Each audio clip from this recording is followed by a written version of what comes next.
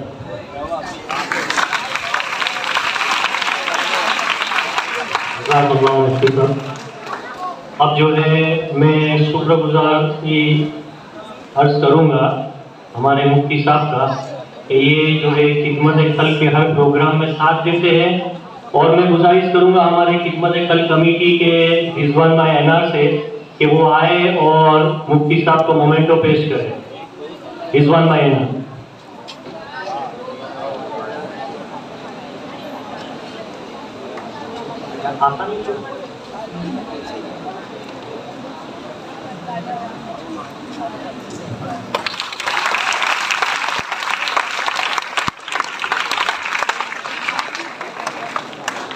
دوسرا